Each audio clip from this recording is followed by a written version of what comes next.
Ralph Martire is the Executive Director for the Center for Tax and Budget Accountability, CTBA, a bipartisan 501c3 think tank committed to ensuring that state, federal, and local workforce education, fiscal, economic, and budget policies are fair and just and promote opportunities for all, regardless of race, ethnicity, or income class. In addition to Ralph's role at CTBA, he is also the Arthur Rubeloff Endowed Professor of Public Policy at Roosevelt University. During his time at CTBA, Ralph has helped obtain numerous legislative successes, including the passage of the evidence-based model of education funding in fiscal year 2018, a state-earned income tax credit, creation of a bipartisan legislative task force to integrate workforce and economic development policies, passage of a 2011 temporary tax increase, corporate accountability legislation that, among other things, requires public reporting of economic development benefits created through receipt of tax breaks and other subsidies, decoupling Illinois tax policies from both the federal bonus depreciation rules and the federal repeal of the estate tax. In 2018, Ralph was appointed to serve on the legislatively established professional review panel, charged with monitoring the implementation of Illinois' new evidence-based school funding formula. He was also appointed to the transition team to Governor-elect J.B. Pritzker. In 2011 to 13, Ralph served as a voting commissioner on the congressionally established Equity and Excellence in Education Commitment, which is housed in the Federal Department of the Education's Civil Rights Division. These are just a few of the ways that Ralph has shown up in the world to work with and for citizens of Illinois and beyond as we struggle with understanding how to tax and budget accountably within our state and federal so that workforces and people are able to enjoy the opportunities that could be afforded to them. Without further ado, I'd like to invite Ralph Martire to be able to give a presentation. And I'm going to share my screen with all of you so that you can see what it is that he's talking about.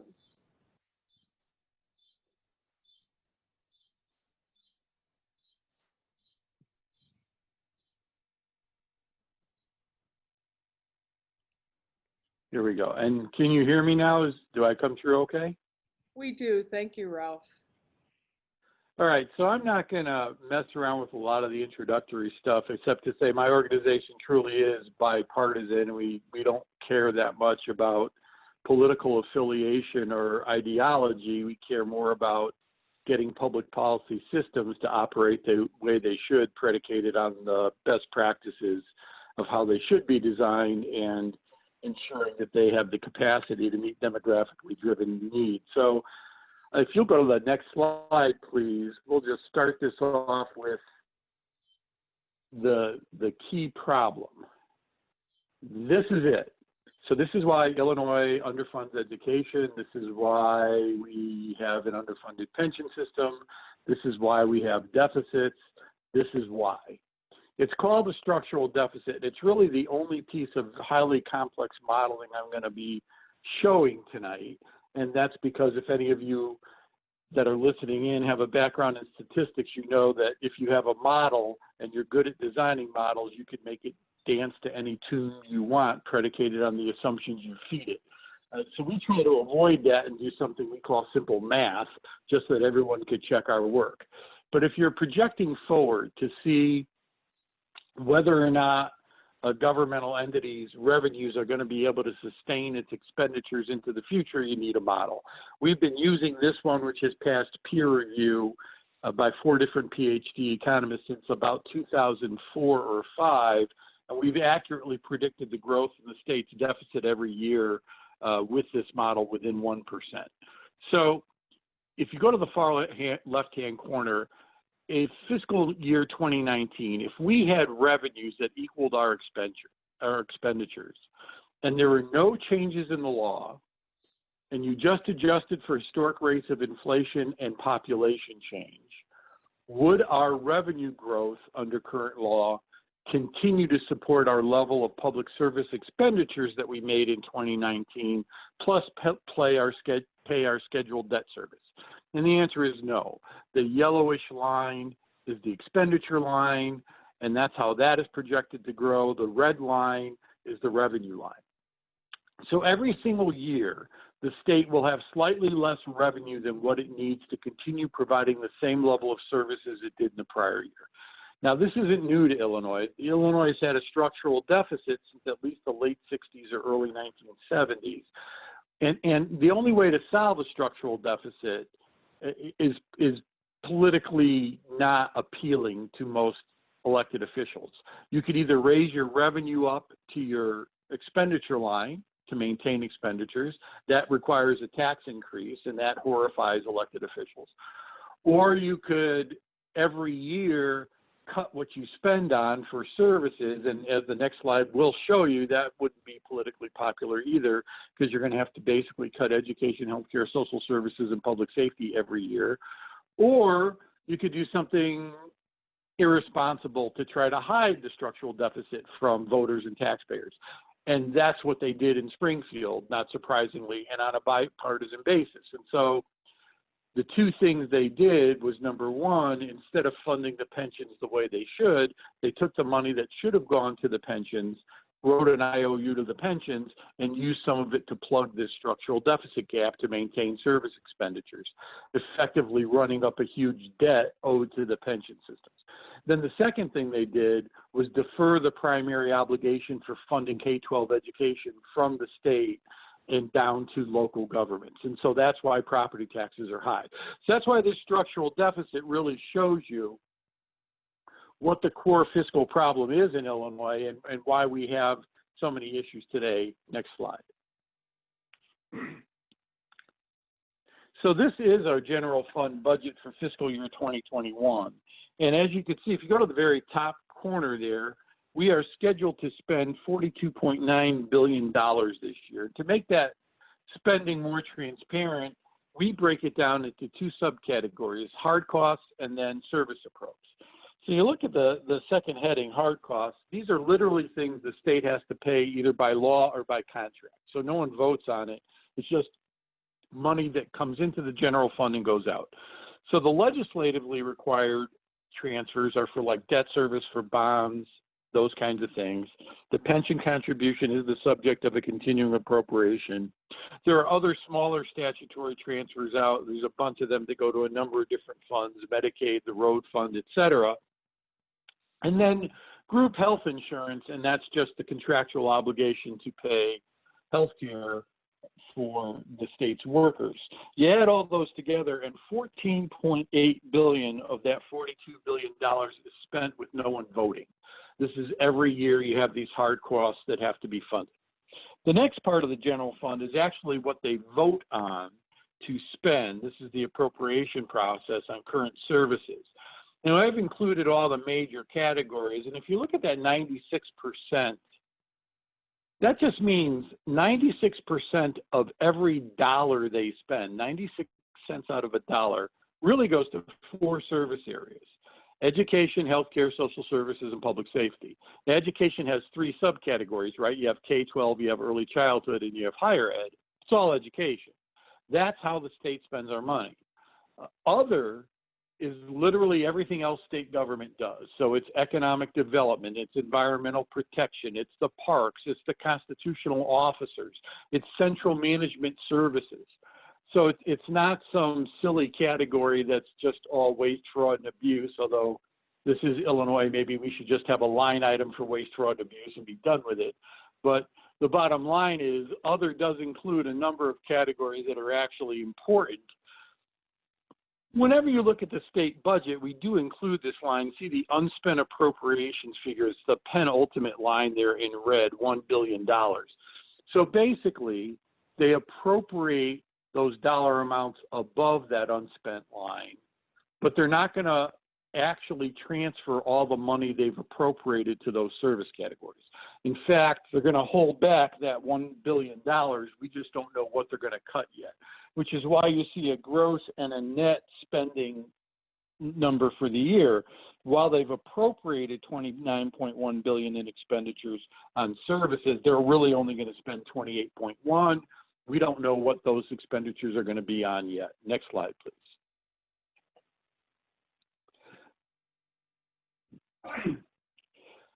So how does this compare to last year? And I'm not going to spend a lot of time on it. I'm just going to bring up one of the main concepts. And so if you go to the far left-hand column, that was the final FY 2020 general fund budget appropriation for all those categories.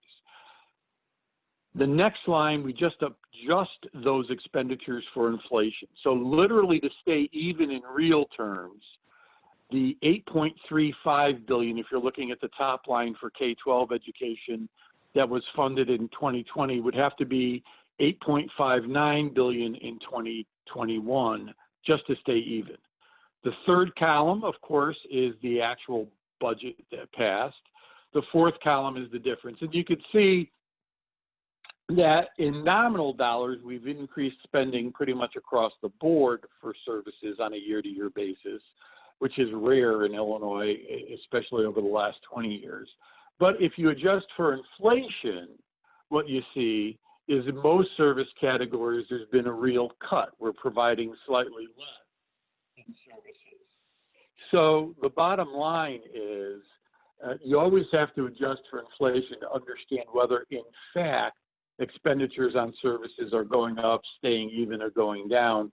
Much like the cost of running a home or a business goes up every year based on inflationary costs in the marketplace, the cost of running the public sector goes up too. Next slide, please.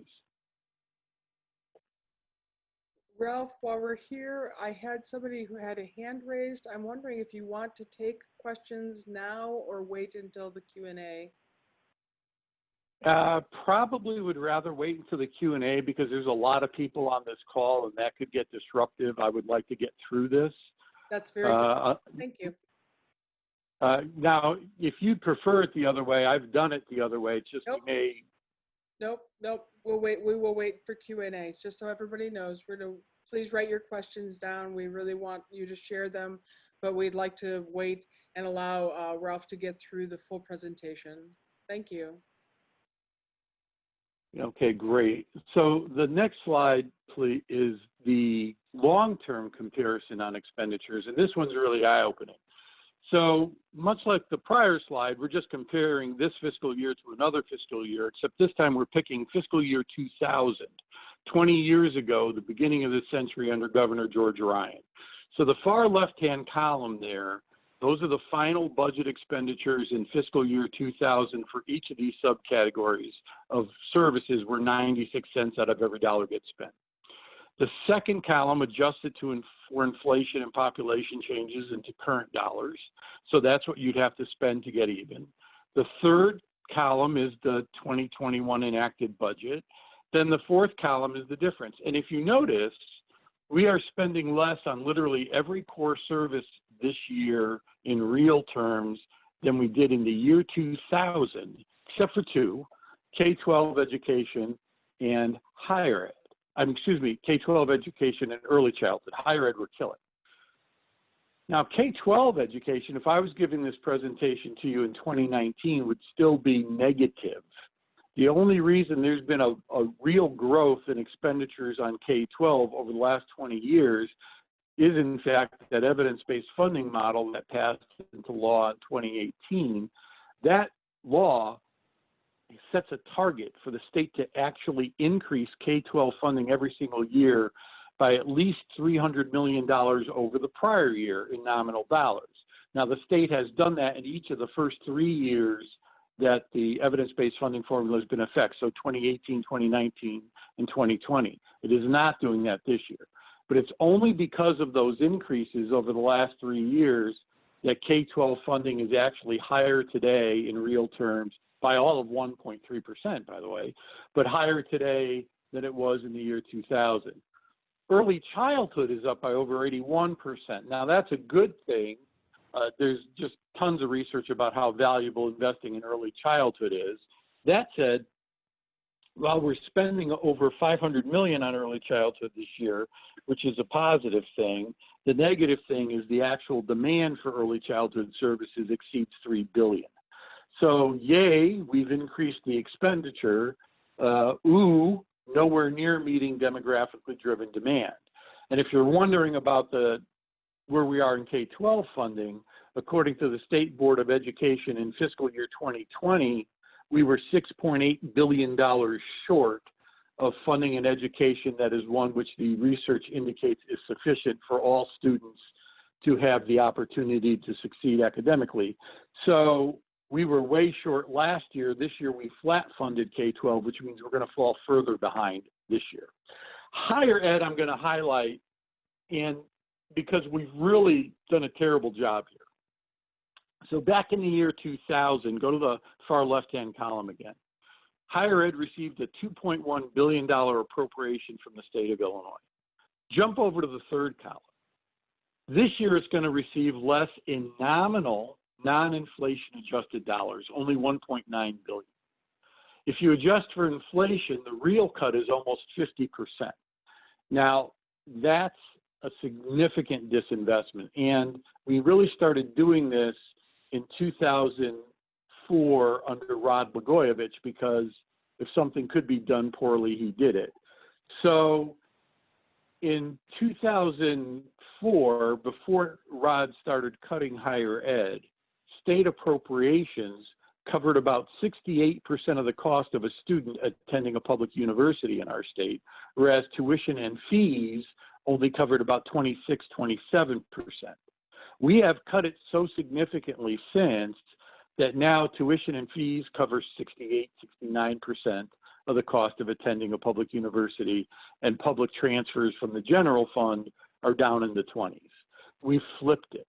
And our increase in reliance on tuition and growth in tuition costs has outstripped the national average over this period of time by well over 50 percentage points. We have really disadvantaged our higher ed system, and I know you talked in your opening a lot about equity. Well, equity doesn't just impact K-12 or early childhood, it impacts significantly higher ed.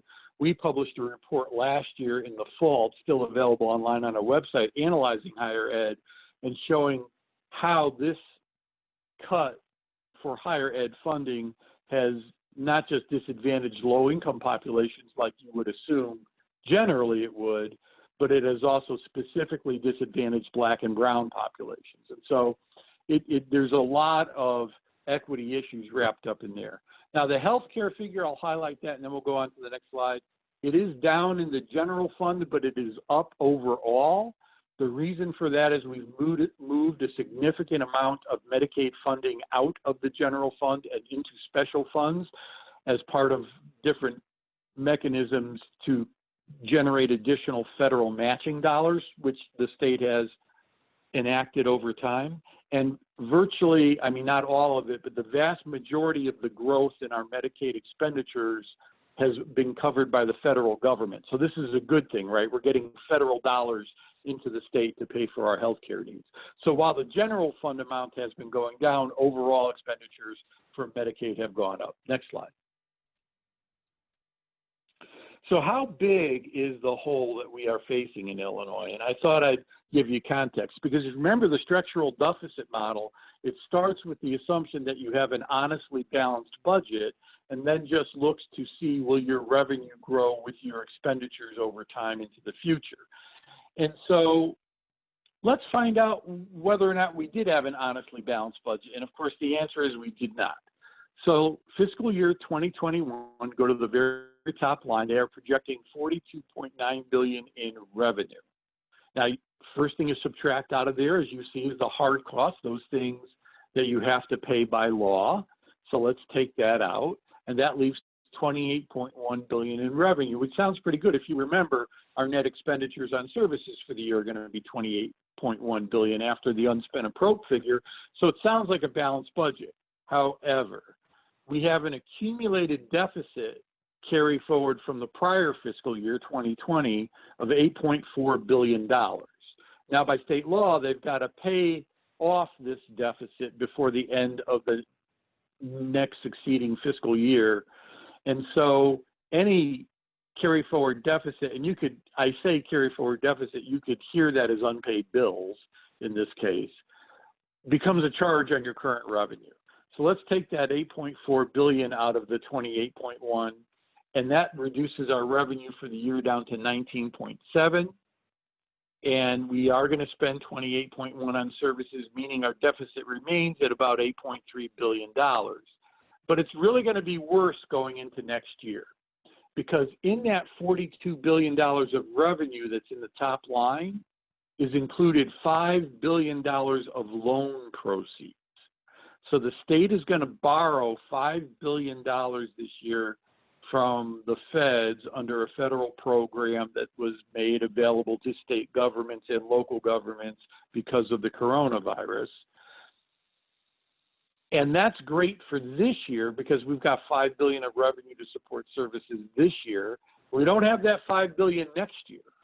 So where next year really starts is with a $13.3 billion deficit position, where they've got to replace the $5 billion in revenue that came from loan proceeds that supported service expenditures in 2021, plus start paying it back, by the way, and in addition, deal with that $8.39 billion carry forward, which means 47% of the state's expenditures next year, if they just hold a flat budget with this year, would be deficit spending. They wouldn't have the revenue to cover literally 47% of what they are spending on education, health, social services, and public safety this year.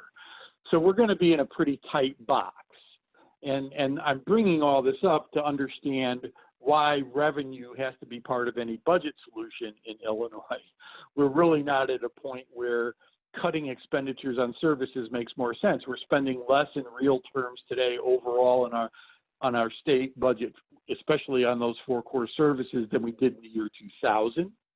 And despite all that, our deficit position continues to grow.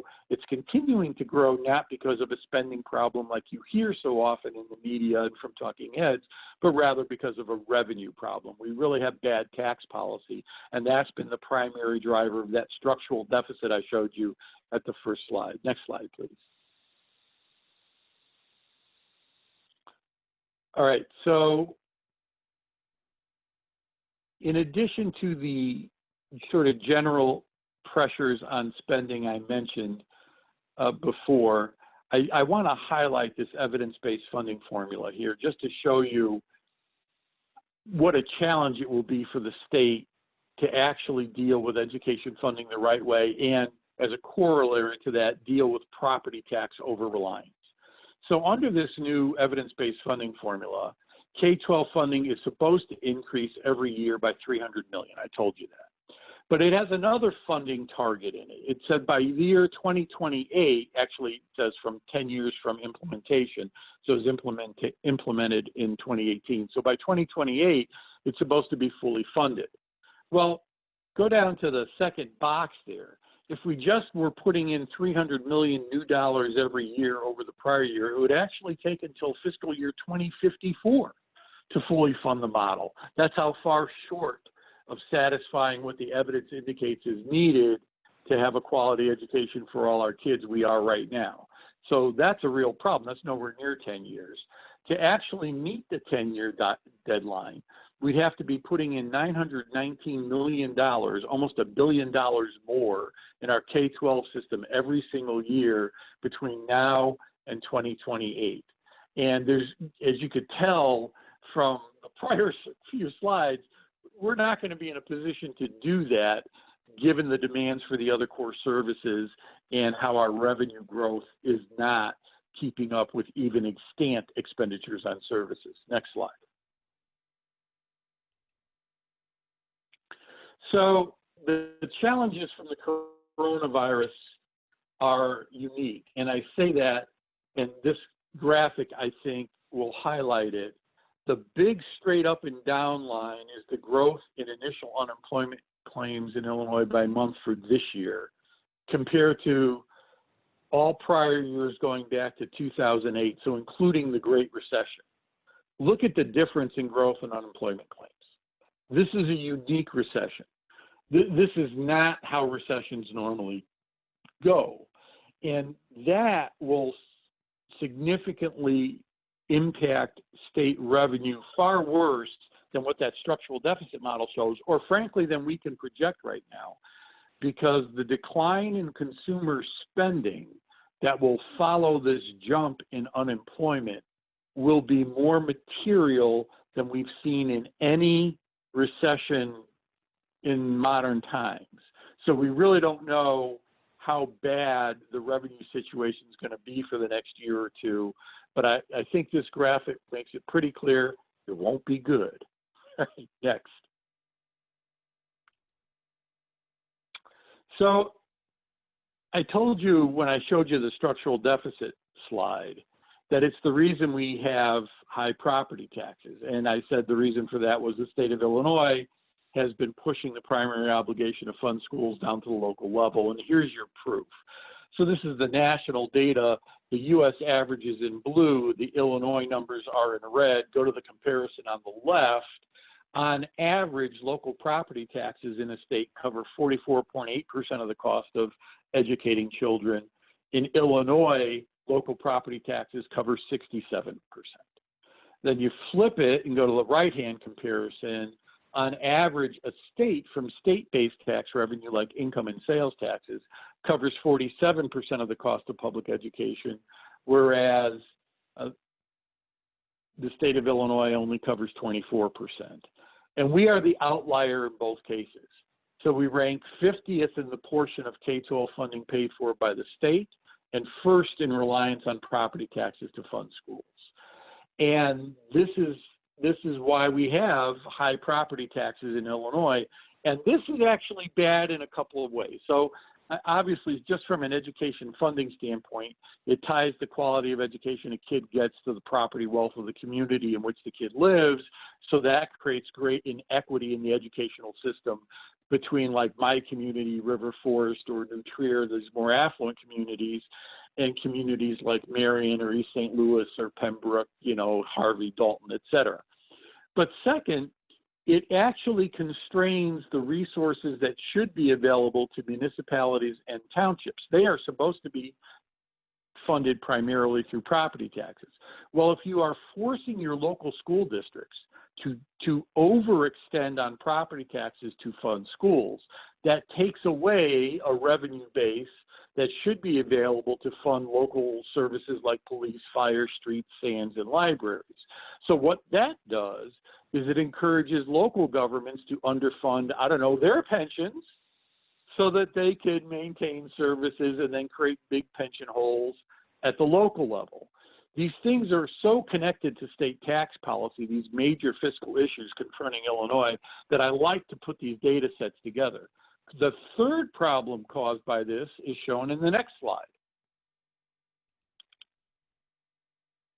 So it's a very unfair way to tax people. So look at this. Property taxes have grown by almost 70% in Illinois since 1990. This is after you adjust for inflation, so this is in real terms, whereas median income has grown by 11%. So you've got a property tax burden in the state growing by 6 to 7 times the rate of growth in income for most people. That's very unfair, and it literally prices folks out of their homes over time, and including working families for sure. But think about fixed income seniors. So this is just a very bad way to tax people over relying on it. You always have to have property taxes as a core component of education funding and as local government funding. You just can't over rely on it, or you create and exacerbate inequities. Next slide, please. So the only cost that really has been growing in Illinois, and I highlighted here, these are the hard costs. You add the bars together in any given fiscal year, and that's the total hard cost. That bluish grayish bar at the top of the three hard costs, that's the pension fund. So that's how much pension fund contributions have jumped by state law under the pension ramp that was passed in 1995. And you notice I say mostly debt in the bracketed language there, and that's only because it's true. So in that fiscal year of 2020, the total pension payment was just under $8.4 billion. So let's call it $8.4 billion. Of that amount, $5 billion plus was not about covering the cost of benefits. It was repaying what had been underfunded in the past. The actual cost of funding benefits was only about $3.2, $3.3 billion. So what we really have in Illinois with our pension system isn't a pension funding problem. It is a debt service problem created by years of intentionally underfunding the system, then writing IOUs to the system, then replacing the IOUs with a repayment plan that is ridiculously backloaded and unaffordable and unattainable. How do I know that? Next slide, please. So this is the payment plan going forward. You add these two bars together, and that's the total payment the state has to make to its 5 pension systems every single year between 2019 and 2045 under the ramp that currently exists.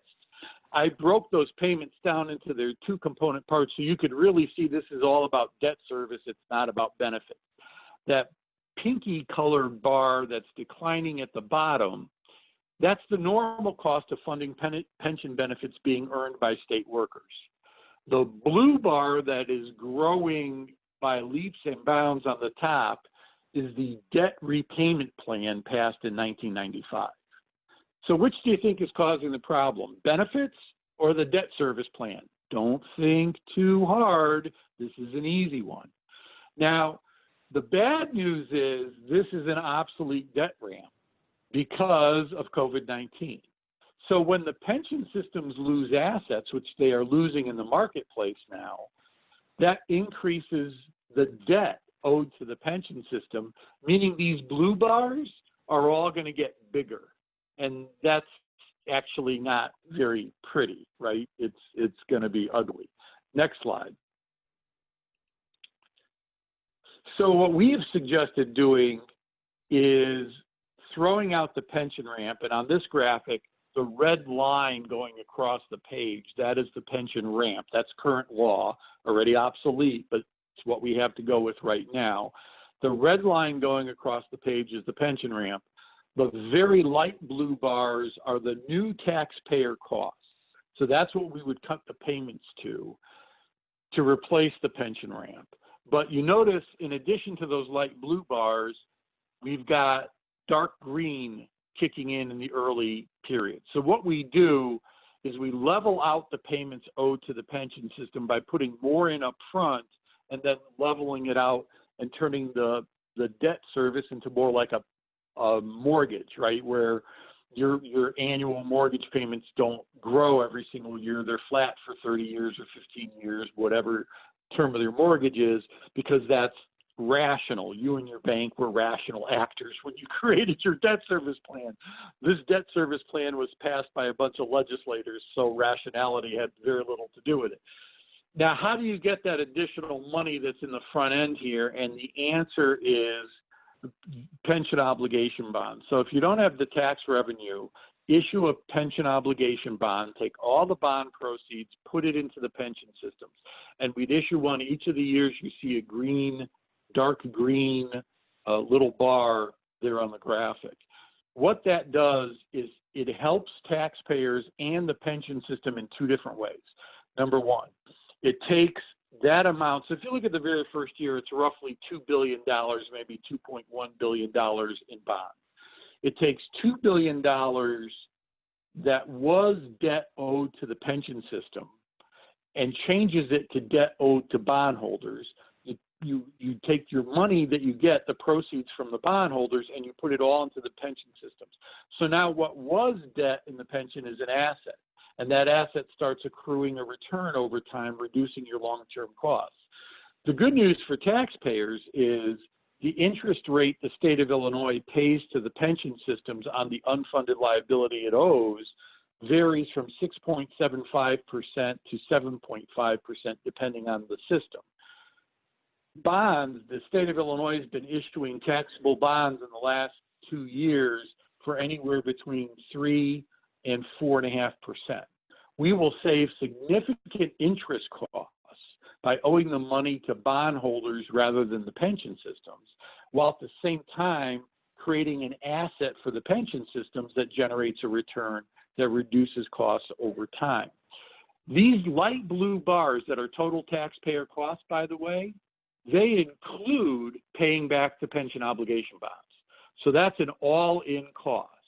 If you did this, you could save taxpayers $45 billion in unnecessary debt service and still move the pension systems from where they are, which is roughly about 38, 39% funded, up to 72% funded. You're healthy at 80% funded, so this gets you pretty close. Next slide, please. And of course, this is my horrified taxpayer. When you have a structural deficit, you do have to raise taxes, and this is where the fair tax is going to come in. So if you're going to raise taxes in Illinois, what's the right way to do it? Next slide. I thought I would make you all into tax policy experts by just throwing the real problem for tax policy on the table. Here it is. Wherever in your state your needs are greatest, your resources are least. That is the truth. So what tax policy to work has to do is it has to be redistributive. This isn't communism. This is math. You cannot tax poor people to fund services in poor communities. They don't have money. So if you're going to have a tax system that works, you need to raise your tax revenue from people and from areas of some wealth and redistribute some of that tax revenue to areas of need, or it won't work. The system won't work. So next slide, please. So if you want guidance for doing a redistributive tax system in a capitalist economy, who better to turn to than Adam Smith? Now, I'm sure I see nodding heads out there. Adam Smith is the guy that invented capitalism, right? Wrote The Wealth of Nations. Published, okay, I should open the mics for this. Published in what year? The bonus question I always ask people, and the answer is 1776. America and capitalism born together, meant to be. Now, Adam Smith had strong feelings on tax policy, and I'm going to quote him here. I'm actually going to read the quote so that you don't have to read through this thing, but I just think it's that important of a quote. So according to Adam Smith, the subjects of every state ought to contribute toward the support of the government as nearly as possible in proportion to their respective abilities. That is, in proportion to the revenue which they respectively enjoy under the protection of the state. As Henry Home Keynes has written, a goal of taxation should be to remedy inequality of riches as much as possible by relieving the poor and burdening the rich. I'm going to say that again. A goal of taxation should be to remedy inequality of riches as much as possible by relieving the poor and burdening the rich. That is not Karl Marx, not even Groucho Marx. It's Adam flipping Smith. Now, why did Adam Smith say that this is the right way to go about taxing in a capitalist economy? And the answer is it all had to do with bargaining power. He felt that in a capitalist economy, because the owners of capital controlled and had so much wealth, they would have such significantly greater bargaining power than a mere laborer that they, the owners of capital that is, would be able to take a portion of the value of the economic input being created by laborers and take it away from laborers and put it in their own pocket. They would get a disproportionate share of income growth over time because of bargaining power. Not evil or immoral, but how the system would work. So if that's how the system's going to work, then they should have the greatest tax burdens as a percentage of their income to fund the government that in turn supports this economy that gives them a disproportionate share of income growth over time. That's the theory. Does it track reality? Next slide. Yes, surprisingly, it does. So this is in Illinois specific data. So we went from 1979 to 2017. That's the last year we could get data for. And we just analyzed what Americans actually report to the IRS as their income. We adjusted for inflation. So over that period of time, go to the far left-hand column, the wealthiest 1% in Illinois saw their average income increase from $411,000 a year to $1.4 million a year on average, a growth of 254%. Everybody else, the bottom 99%, whoopee, they saw their incomes grow by from $51,000 to $61,000. There you go. Seems like there's a little bit of a disproportionate skew of income growth to the top over the bottom and middle. Now, that's the bottom 99%. I'm going to add this column. I should do it. The bottom 90% have lower incomes in 2017 than they did in 1979 after inflation. Literally 90% of our state is earning less today on average in real terms than they did back in 1979. All that growth in income is in the top 10%. But I think it's just telling to look at how wealth or income has grown for the wealthiest 1% versus everyone else. If that doesn't make the case that, gee, maybe you need a tax that responds to this and focuses its tax burden on those folks with that rapidly growing income over time, then I don't know what else does. And interestingly enough, out of all the taxes that exist, there is only one that can be designed to comport with ability to pay. The only tax that can do that is the income tax. Every other tax, sales, excise, property, will take a greater portion of the income of a low or moderate earner than it will of a high income earner. So the one tax you have in the toolkit that could even be designed to address this inequity and focus more tax burden on the top than the bottom and middle is the income tax, and then only if it can have a graduated rate structure. Obviously, if you have a flat rate income tax like Illinois currently does and is required to by Constitution, you literally cannot respond to this because no other tax will let you do it, and now your Constitution prevents you from using the income tax for the very purpose it was designed. Next slide, please. I waited until I saw you were taking a drink to ask for that. Just see if you could multitask.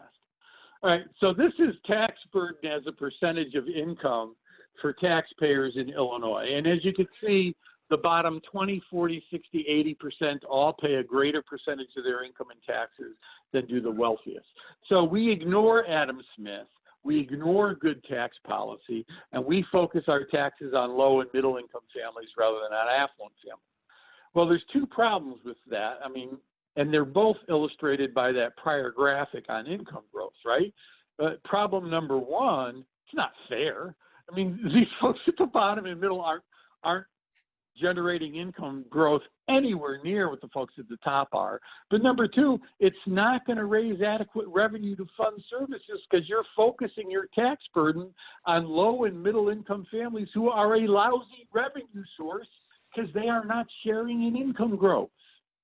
You need to have your taxes respond to the modern economy and focus their burden on where it is growing, and that is for the wealthy. Next slide, please. Now this one, I'm not going to get into each one of these comparisons, but this is just to fire up people and get you a little angry. Let's look at the comparison only in the far left-hand column. So this compares the average income of the wealthiest 1% to every other income quintile. And so the gray bar at the far left shows you that the wealthiest 1% have an average income that's 137 times greater than the average income of the people in the bottom 20%. That's before taxes. But our tax system is so regressive that after taxes in Illinois, look at the red line, it's worse. After taxes, the wealthiest have an income that's 149 times greater on average than the bottom 20%. Our tax system is so regressive, it worsens the income inequality that is naturally occurring in our private sector economy. Someone needs to explain to me why that should be a policy outcome of tax policy. It's just brutal when you look at the numbers. Next slide, please. So this is the new tax structure. And so if you go to the very middle there of the marginal rate. So the marginal rate just means the rate that applies to certain levels of income. And 4.95% is our current flat rate. So the way that the new law will work is, and with one exception, so when I say this, there's one exception. I'll get to one exception at the end. For everyone's first $10,000 in income, of taxable income, it will be taxed at the rate of 4.75%.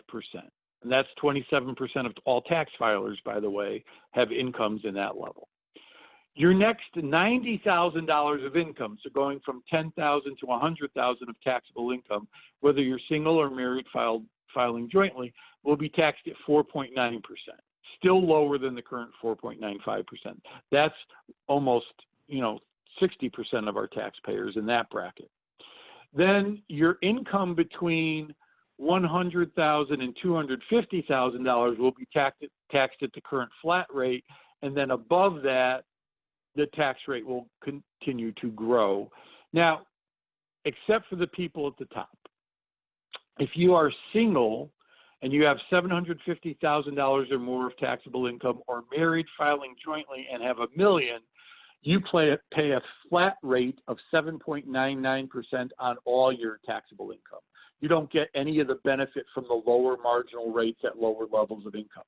However, if you're earning $749,999, you do, if you're single. And if you're earning $999,999 married filing jointly, you do.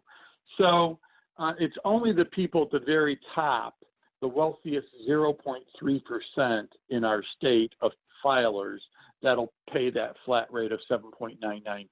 Next slide, please. So how does the fair tax proposal compare to, let's say, other states, and is it rational? And does it work the way the governor says it works? Good news is this one works the way the governor says it works.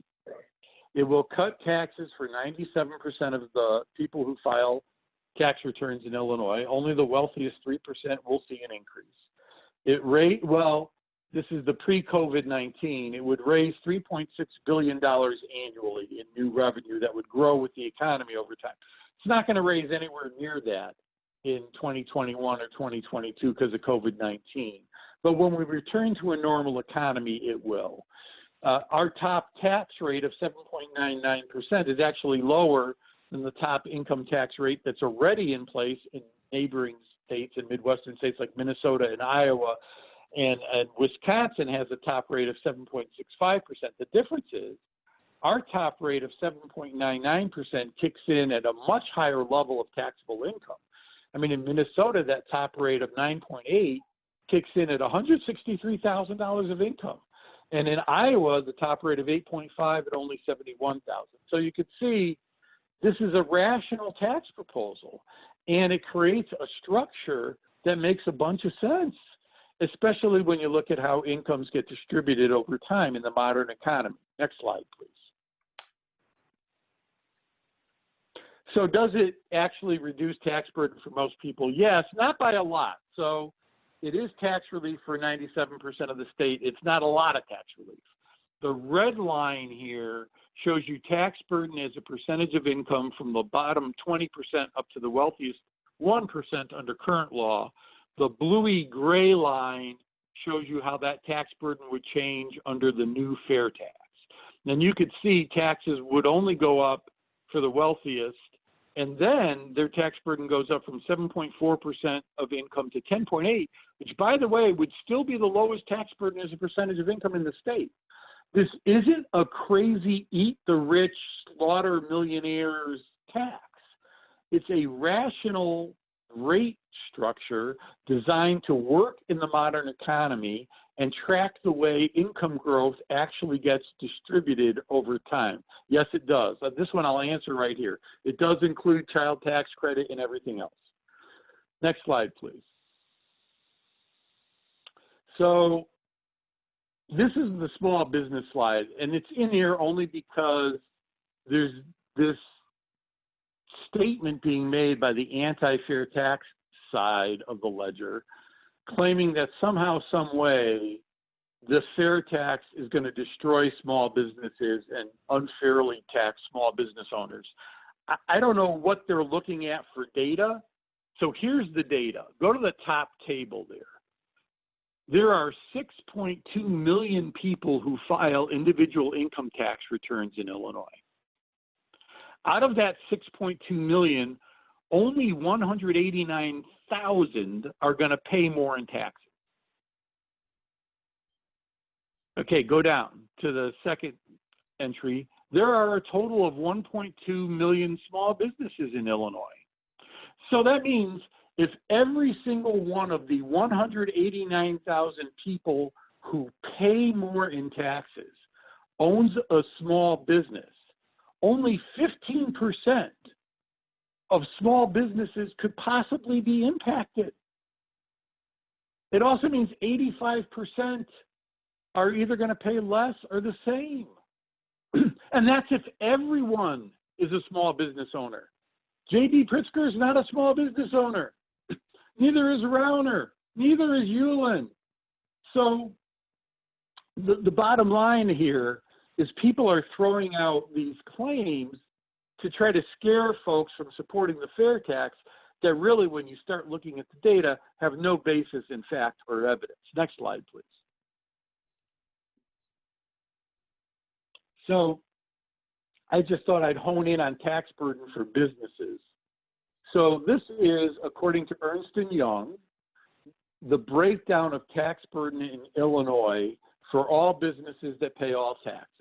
You can see by far and away the biggest tax paid by business is what? It's the property tax. 45%, almost 46% really, of total business tax burden is made up of paying property taxes. Corporate income tax, only 4.08%. Individual income tax, 4.1%. What is that? So, small businesses that are designed as S corporations or limited liability companies or partnerships don't pay the corporate income tax. Instead, the owners of those businesses pay the individual income tax on their percentage share of their business's profits. So if I owned 50% of a small business that made $100 in profit, I would see on my personal income tax return $50 of that profit as income to me, and I would pay personal income taxes on it. So they don't ever pay the corporate level tax. They're called flow-through entities, and they only pay at the individual level. That's only 4.1% of all taxes paid by businesses. It is a really, really small number now, and it's not going to grow by any measurable amount under the fair tax. It just isn't. But better yet, if the state gets adequate revenue so that it could do a good job of funding education, what will happen to property taxes is over time, they will start flattening out and then declining because local school districts don't want to overtax on the property tax. The only way that happens is if the state gets adequate fiscal capacity to fund education. And so, given that it has a structural deficit today, it doesn't have that fiscal capacity. It needs new revenue. Raising revenue from the fair tax will, over time, result in property tax burden flattening out and declining, and not just for businesses, but for people. And it's really the only way to reduce the state's over-reliance on property taxes in a sustainable way over time. Next slide, please. Okay, so, who's heard this one? It's like the camel's nose under the tent. Once we get a graduated rate, boy, those guys in Springfield are just going to raise our taxes willy-nilly all the time, and it'll be on the middle class, and it'll be on poor people, it'll be on everyone. Take a deep breath. No, it won't. So there are 41 states in America that have an income tax. 9 have a flat tax. 32 have a graduated rate structure. Over the last 20 years, we've looked at all those 32 states that have a graduated rate income tax. 80% of them didn't change their tax structure at all. 80%. 13% of them cut their taxes across the board. 5% increased them across the board, and 2% increased them just on the wealthy, which means if you're looking at the actions of other states and you look at the data, what it says, if you live in a state that has a graduated rate, you have a 5% chance of a tax increase, a 13% chance of a tax cut. So your chance of getting your taxes cut are over twice as good as getting a tax increase, but most likely you have an 80% chance of nothing happening. What are they talking about? It's fear-mongering. It's not based on data. Next slide, please.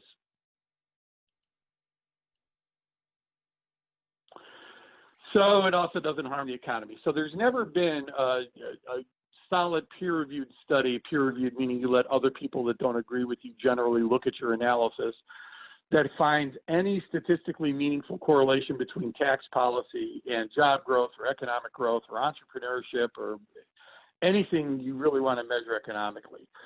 In fact, the Congressional Budget Office, I'm talking about the last study that we're citing there, not only found no correlation between tax policy and job creation. I hope all of you are sitting when I'm going to say this. They did find one thing that actually encourages business to hire more people. You know what that is? Apparently, growing demand for whatever a business sells encourages them to increase their capacity to meet demand. Who would have thought that? So think about that from a tax policy standpoint. We hear all these people say, well, if we just cut corporate taxes, the economy will grow. They'll create all these jobs. Why would they? If you cut their taxes and there's no growing demand for their product or service, why would they hire one extra person they don't need? Businesses don't like having wasted excess capacity that chews up their profitability. Don't know of a business owner that likes that. So the whole argument is goofy when you really think about it. And we didn't need a CBO study, I don't think, to tell us microeconomics works. Next slide, please. So we do have some recent examples. I'm going to spend a lot of time in here in Kansas and Minnesota that did different things with their tax policy. About 10 years ago, Governor Brownback in Kansas was a big supply sider. He got in office. He said, we're going to cut taxes on the wealthy, the job creators, and that will trickle down and benefit our economy so greatly that Kansas's jobs will grow faster than the Midwest of the nation. And we'll have so much job growth that even though we're cutting taxes on rich people, we won't lose any revenue. In fact, it won't just be revenue neutral and the tax cuts will pay for themselves. We'll have surpluses as far as the eye could see. So they did. They did cut taxes. Unfortunately, their economy did not take off. In fact, it ended up growing slower. And that meant they had huge deficits to the point where Kansas cut spending on K-12 education so significantly that the Kansas Supreme Court ruled it violated the state's constitutional guarantee of a quality education and ordered the General Assembly to restore the cuts. So they had to re-raise taxes. Then you have Minnesota, and Mark Dayton inherited a hot mess. He had a $6.2 billion deficit in his state general fund. Now, remember, ours is $8 billion, right? His population is smaller than Cook County. So he had this massive deficit. He had bridges collapsing everywhere. He had a 7% unemployment rate. His economy had only created 4,000 new jobs in the prior 7 years combined, not per year, in total. So he said, look, I've got no choices. We got to fund schools. We got to rebuild our bridges. I'm raising taxes. And he raised taxes on the wealthiest in their state. He jumped his top rate from 7.8 to 9.85%. And 4 years later, they had 172,000 new jobs. They had a much lower unemployment rate. They had a surplus. So you could see raising taxes on the wealthy just destroys your economy, right? No. Once again, never been evidence to support the argument, despite the fact it is always made. Next slide. So this is a really compelling slide. I want to explain it for a second. So I told you 41 states in America actually have an income tax, which means 9 do not. And the 9 states that don't have an income tax include sort of those miracle economic states, the anti-tax people talk about all the time, like Texas and Florida and North Dakota and Nevada, right? No income tax, and that's why people move there, although would you really move to Florida or Texas right now? I'm thinking not. But whatever. They're the non-zero income tax states. This is a comparison of economic growth over the last decade between those 9 states in America that have no income tax at all versus the 9 states in America that have the highest tax rates, whether it was a flat rate or a graduated rate. The high tax states are in black. The no tax states are in red. Far left comparison. GDP growth, much higher, statistically significantly higher in the high tax states than the no tax states over the last decade. Personal income growth, statistically significantly higher in the high tax states than the no tax states. The same with disposable personal income growth, and it's a closer call on personal consumption. But once again, this is the highest taxing states versus no tax on the income tax. The argument that having an increase in your income tax structure that focuses on wealthy people and raises more money somehow ruins your economy is not supported by one shred of data. Next slide, please.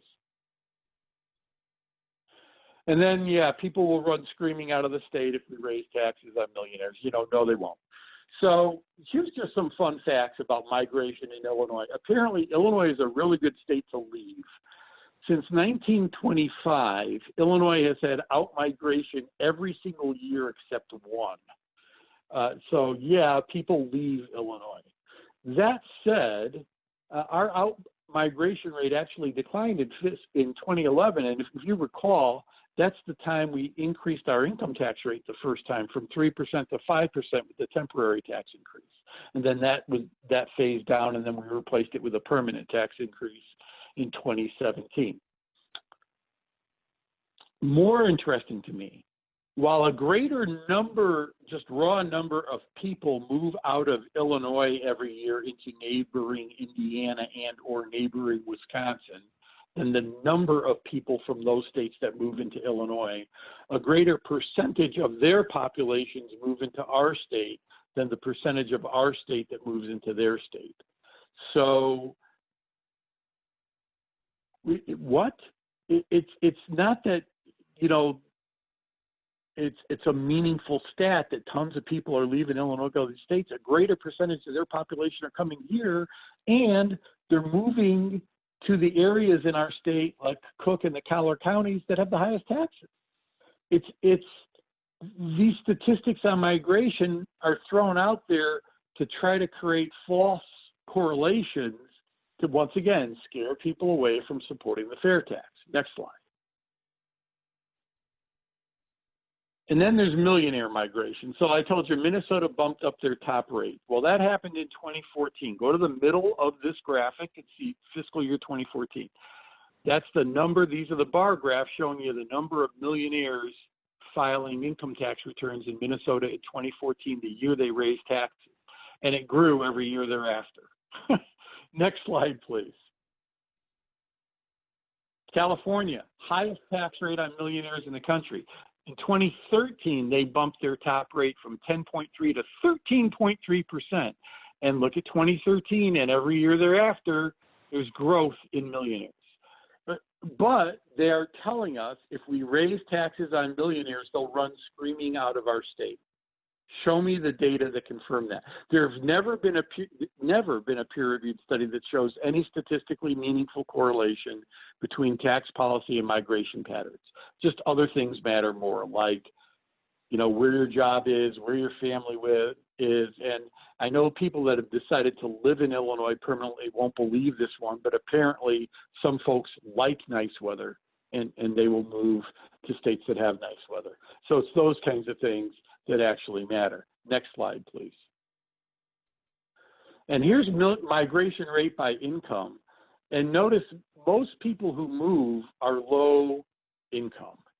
Millionaires only have a 2.4% migration rate overall, period. Why? They've built their wealth in an area. They're going to stay in the area where they built their wealth unless they want to go retire in Arizona and play golf permanently, or live near some famous mouse in Florida, or whatever. But so the whole discussion on migration is just not at all based on facts or reality. And I think, next slide, I think that should be the end. Yes, so that is the end. And I'm more than happy to answer questions. Now, how do you want to do that? So I am going to we're going to go back into our meeting room here. Good for all of you for staying with. And I can see that some people have already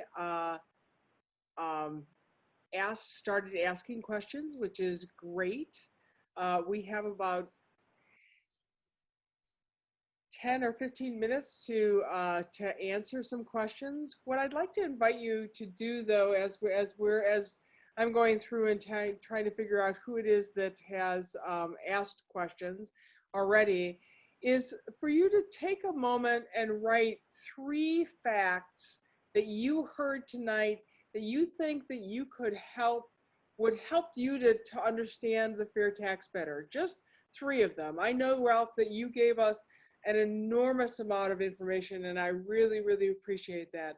But for most of us mere mortals, we might not remember all of that, but you might remember the information about the small business. You might remember the information about the billionaires or millionaires leaving the state. You might remember something about something else. So please just take a moment to write that, and then I'm going to begin asking people to ask their questions. And I see Laura Traylor, that you have a question. I've just made it possible for you to unmute yourself. So if you'd like to ask that question, or I can read it, whichever you'd like. Hi, this is Laura Taylor. A couple questions actually were answered within the presentation, but I did want to ask about corporations and sort of corporate tax. A lot of people don't feel that they want to pay a personal tax, even though most people either have the same or less as a rate. Does the fair tax address larger corporations and larger tax for corporations rather than tax breaks? That's my question. Thank you. The corporate tax rate would remain a flat rate, and it will go up from its current level of 7% to 7.99%. So it would be tied with the top individual rate. If you remember the graphic that I showed, however, corporate income taxes are a very small part of corporate tax burden, and they're not a major revenue source for the state of Illinois. The vast majority of businesses, I think it's close to 80%, pay $0 in corporate income taxes, and this is of the ones that could possibly have liability. C corporations, obviously S corps, LLCs, partnerships, like I said earlier, are exempt from the corporate level taxation at all. So corporate taxes in Illinois are really only paid by the biggest companies, and the vast majority of it is paid by, like the Board of Trade and those things that are making billions of dollars in taxable profit every year. And our tax code, like every state's tax code, is built on the federal tax code. So all the federal corporate tax breaks available are also available to the state. which means businesses generally don't have that much taxable income, even if they're highly profitable. So aside from doing a major divorce of the Illinois tax system from the federal tax system, which would be sloppy and never happen, there's really not a good way to get significantly more revenue from corporations. And it's slightly distorting because most businesses are very good at calculating what their anticipated tax burden at the state and federal level is going to be, and then somehow including that in their pricing structure. So it ends up being passed on to individuals anyway, and far less transparent. Far better to focus on, like the fair tax does, the income distribution among individuals, which is far easier to get at and very clearly disproportionately advantaging one class over others. But great question. Thank you. Thank you. The next question comes from Irene Raven. Irene, do you want to unmute yourself and ask that? Yes, thank you. Very informative. Thank you very much. I would like to know why they originally, when they rewrote the Constitution, and I believe Dawn Clark Netsch was very instrumental in that, and I always thought she did a good job, but why would they have gone with the flat tax? Do you know what their thinking had been? I do, as a matter of fact, Irene, and yes, thank you for saying it's a great presentation. That makes you, of course, a great American. And one of my many prior hats, you should know, is I was Deputy Director of Issues for Dawn's gubernatorial campaign. And literally, long after Dawn was out of public office, still drove her to go get her groceries and stuff. So Dawn is one of my favorite people ever. And, the reason at the Constitutional Convention in 1970 for the flat tax was a political compromise driven by downstate Democrats and moderate Republicans. And so a number of downstate Democrats and moderate Republicans said they would only support inclusion of an income tax in the new Constitution if it was a flat rate. And if we didn't agree to a flat rate, if they left it open to a graduated rate structure, they would pull their support. Because they needed a supermajority, they made a political compromise that it was so important as a revenue source to create an income tax. We didn't have one before the 1970 Constitution, that, they agreed to make it a flat rate structure. And there you go. Politics. Thank you. Okay, thank you, Ralph. Our next question comes from Julia Beckman. Julia, would you like to unmute yourself and ask that?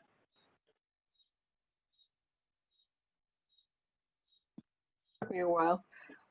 Hello, Ralph. I've heard you many times. You get better all the time.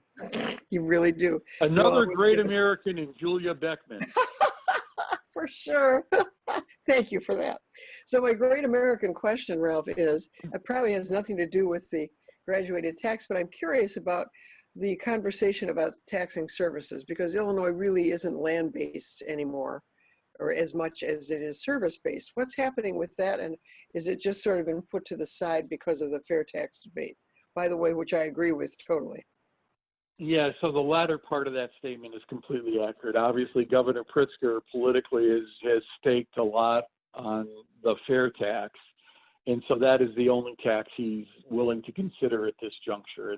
And so yeah, all discussions of modernizing our sales tax, which we need to do to have a sustainable fiscal system, and that is an important reform, that's put on the table, I think, for at least 2 years, and probably for the remainder of JB's first term.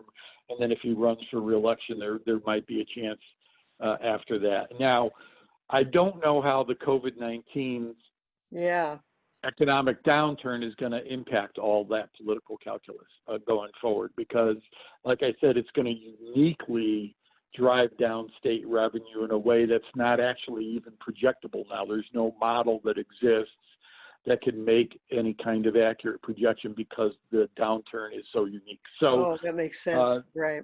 That might change things, and we do need to do it. And for those that aren't familiar, of the 46 states with a sales tax, Illinois taxes less of the modern economy than anyone else, because our sales tax focuses primarily on the sale of goods, hard physical things you could touch like shoes and glassware and tabletops and those kinds of things, and not services like haircuts, lawn care, auto repair, those kinds of things. Well, the sale of goods only constitutes 17% of the economic activity in Illinois now, whereas the sale of services is over 70%, 70. Wow. So leaving the largest and fastest growing segment of your economy out of your tax base is a prescription for having a structural deficit, like I showed you in the first slide of my presentation. Yeah. But it's not going to be addressed in the near future. And I think that's the right thing politically. Tax policy is contentious and difficult anyway. A lot of money is going to be spent trying to defeat the fair tax. We absolutely need to get this done. It's a really crucial reform. It doesn't solve all our problems, but it's one of the 3 or 4 really big things that they have to do if they're going to solve the problem. So I understand why J.B. Pritzker and the supporters of the fair tax really only want to have that conversation right now. Thank you. That's really interesting. Margaret Shackley?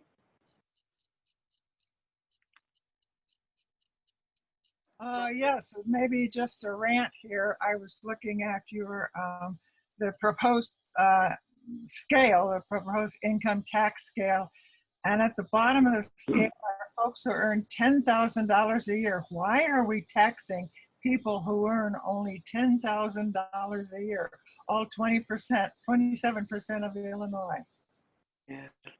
Well, we always have. And so at least this reduces the rate. And you be very clear, that's not our proposal. That is the legislation that has passed the General Assembly and was signed into law by the governor. So how that legislation becomes effective. If voters ratify the amendment in November to allow a graduated rate structure, because that's all they're voting on. The rate structure isn't up for ratification. It's just whether or not the Illinois Constitution will be modified to allow a graduated rate structure. If that happens, then this legislation would automatically become effective on January 1st of 2021 rather, and that's the rate structure. And at least it lowers taxes at the bottom and middle. And why doesn't it completely eliminate it? And that's because the state's too broke. Even though they're raising some money from low-income folks, they need to, number one. And, my organization, this is one of the things that always makes me like, I do tax policy for a living. I'm the least popular guy in any room I go to anyway. But one thing that's really true about tax policy, if you have a choice between a regressive tax that will take some money out of a low or moderate income family's pocket, which is nothing to understate because that literally could mean food off the table in some cases, right? I mean, we all know how important that is. But if it's a choice between that and cutting or underfunding core services like education, healthcare, child care, disabled people's services, elder care, pick the regressive tax every time because the economic cost of replacing these services for a low or moderate income family is so much greater than the additional $25, $50 they'd be paying in taxes that it's not an equivalency. So if a low income family loses their child care, what's that worth to them in a year? $7,000, $8,000, $9,000 of income? I don't like taxing them, but I'll collect their money until we get to the point where the state doesn't need to and has fixed its sales tax base and re-amortized its pension debt, done all those other things it needs to do, Margaret, and then we can start focusing on really relieving tax burden at the bottom. All right. Thank you. Aren't I the bearer of good news? Just a couple of things for people. I did put Ralph's contact information into the chat. Please. Thank you for that. You are very welcome. Please write that down. We are coming to a place where we're likely not going to be able to cover all of the questions that are in the chat, but Bob and Sante, Sons, I'm sure I just massacred that. Please go ahead. Yeah, Bob and Osenzi, Ralph. Yes, I was talking to my next door neighbor the other day, and we were talking about the fair tax amendment, and he asked me the question, where's all that money going from the sale of marijuana? Okay, so is that first a of all, it's not a significant lot. source of revenue? Okay, so Bob, I've got answers. First of all, it's not a lot of money. So Oh. these things all get overplayed. It's a relatively insignificant amount of money when you look at the state's overall general funds, like a few $100 million. Great, we need it, go get it, but it's not a game changer by any means. Second, I think that they've, and I'm going to, so don't hold me to this, but I think they've dedicated 50% of the new revenue from recreational use of cannabis to debt reduction, so covering their accumulated deficit. And I think the remainder is going to a combination of healthcare and other general fund services. So they actually talked about how they're going to use the money, and I did know that at one point, and I haven't looked at that specific thing in close to 9 to 10 months, so I'm a little foggy on the details. I could get you if you send me an email, I could get you a final answer. We've got that somewhere, someplace. And I know a specific portion of it was dedicated, though, to debt reduction, and a portion of it, I'm very confident, was dedicated to some health care. Okay, thank you very much. Sure. So going to Sarah Vanderwicken next, and as your Yeah. Yep. Hi, I add my accolades, and so I'm a good citizen, I know. But I'm going to modify my question, which was about how the proposal you had for re-amortizing the pension debt relates to the fair tax, but don't answer that yet, because my question is, where are people talking about the money from the fair tax going? Would that just go to the service part of the budget, or could that go to also the hard costs? And if your proposal could reduce the hard costs by as much as you were suggesting that it might, how does that intersect with the need for the fair tax? So when our final analysis of the FY 2021 budget report comes out in about a week, you will see a graphic on that very specific question. But the answer is, so the revenue from the, first a general answer, the revenue from the fair tax is general fund revenue.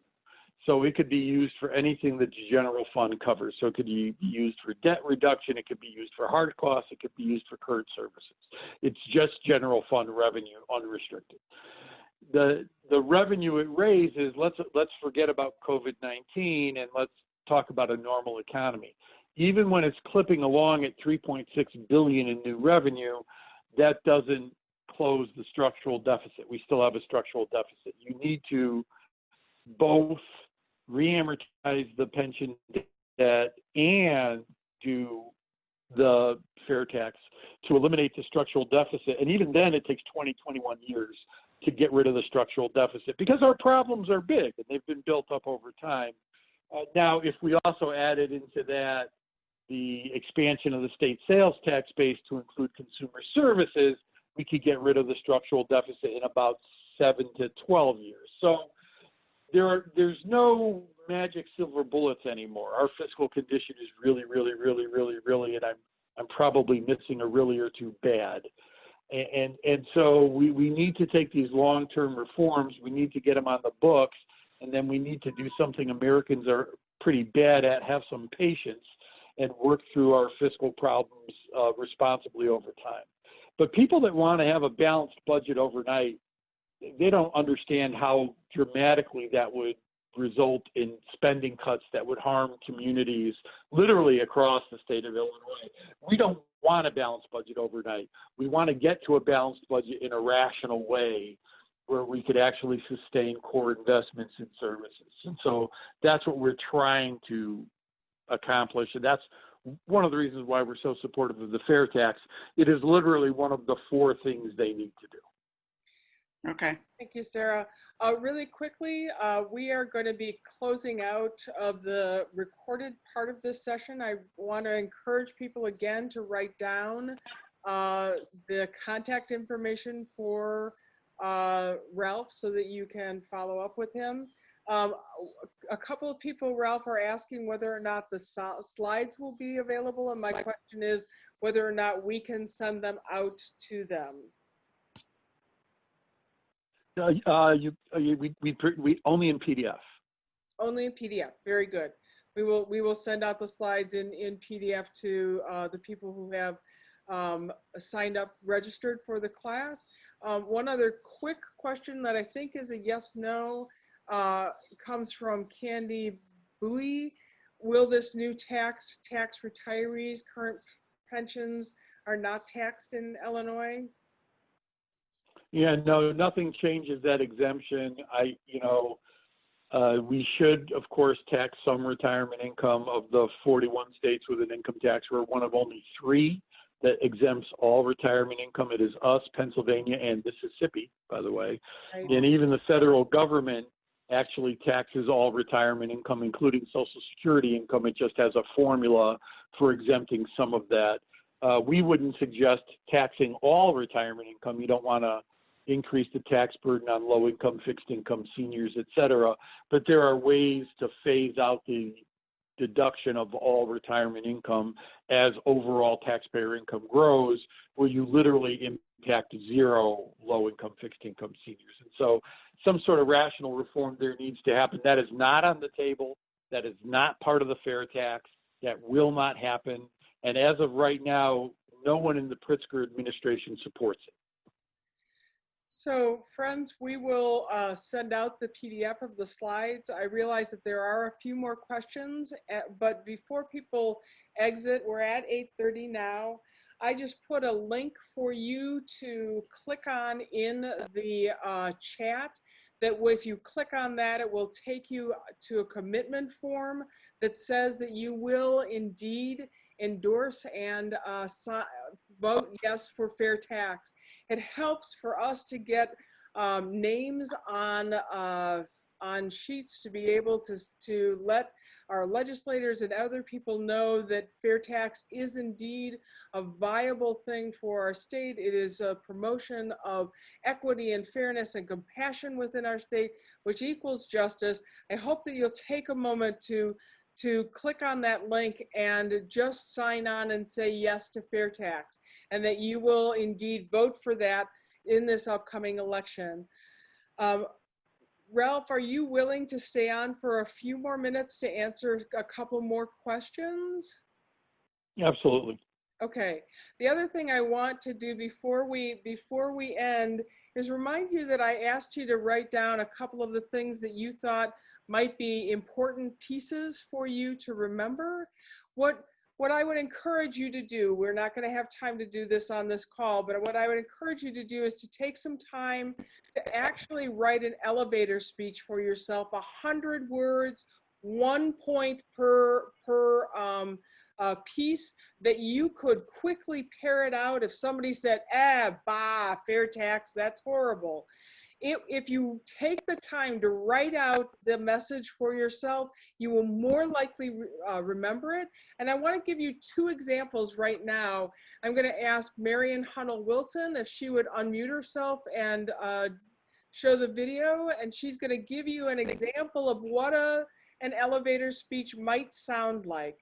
Marion, are you still there? Yes, I am. Awesome. Can you give us your video? I'm trying. Here we go. Good. Okay, so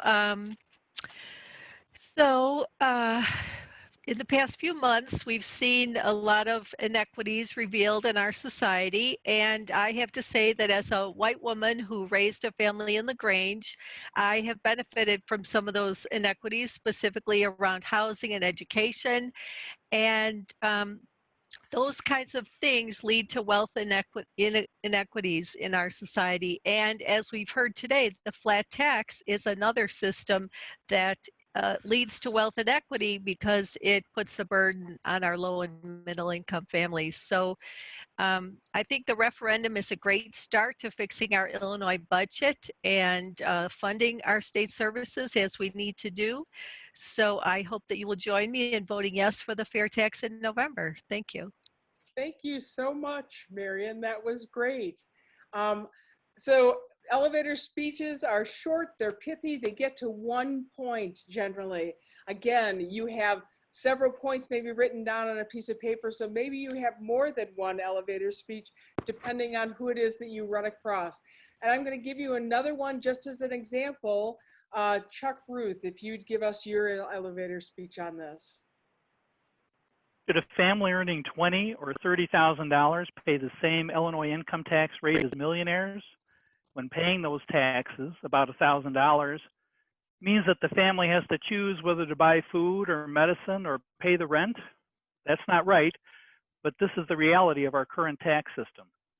In the Bible, Luke says, "From everyone to whom much has been given, much will be required." In other words, those who can afford to pay more should pay more. Let's change the tax system by voting yes for the Fair Tax Amendment on November 3rd. Thank you so much. And those are examples of what I hope that you will write so that you are prepared when you come up against people who are saying no to fair tax. I see a raised hand with Ann and Ed White, and then we're going to go back to the questions in the chat list. Yes, hello. One question about, in the last 50 years, we've had flat tax. Who are the people and the organizations who are consistently for flat tax and consistently unfair to the bulk of people in Illinois? Well, you know, it tends to be supported. Right now, the big supporters are like the Uhlens, the Rowners, the Illinois Policy Institute, organizations generally funded by the Koch brother, I should say, since one of the two brothers passed on. So the Koch brother. So people of that ideological bent have been very opposed to moving away from a flat tax. Historically, like I said, Illinois has always been a very low tax state overall when compared to other states. Total state and local tax burden as a percentage of income. And we have a very conservative state south of I-80 in both the Democratic and Republican parties. And so there's been members of both parties that are important voices in both parties that have not been well disposed towards a graduated rate structure for the income tax. That said, this is a unique moment in time. I don't know that we're going to get a second bite at this apple.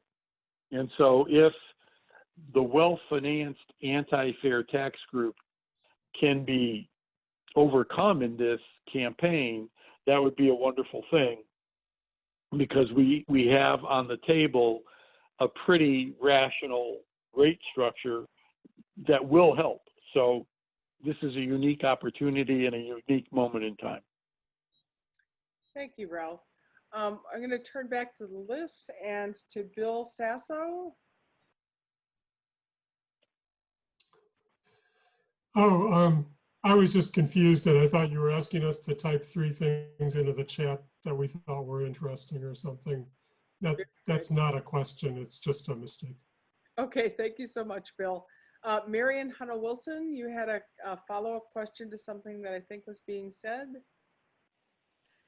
Nope, that was a typo, sorry. Very good. I don't know if Kay Kell is still on. Yes, Kay Kell? I am. Yes, I am. Yeah, I had a question. I've had, I will tell you this, I did appreciate the information I got out of this. I'll tell you right now that I am like to see a little more basis on some of these things. But one of the biggest things I've seen is everybody talks about a $3.6 billion income increase. And I just using census data and percentages off of these slides and everything, it doesn't compute. And I'm just kind of curious, is there pro forma available to show where that 3.6 billion is coming from? Well, no, so the answer to that is it's a dynamic model of income tax returns using Illinois Department of Revenue data that we have specifically on our on our computer data sets. So, and we had our analysis of the revenue it would generate peer reviewed by the Illinois Department of Revenue. And actually, when they peer reviewed our analysis, they said we caught something that was an error in their records. So they marked up their analysis from their initial 3.4 to 3.6. I'm convinced that the modeling of the revenue projection is accurate, and it's using the most current data specifically from the Illinois Department of Revenue. And these aren't generally available data sets, but I'm happy to let you talk to our lead modeler if you want to talk to him. But the bottom line is that data is solid. It's even been peer reviewed by the Illinois Department of Revenue itself.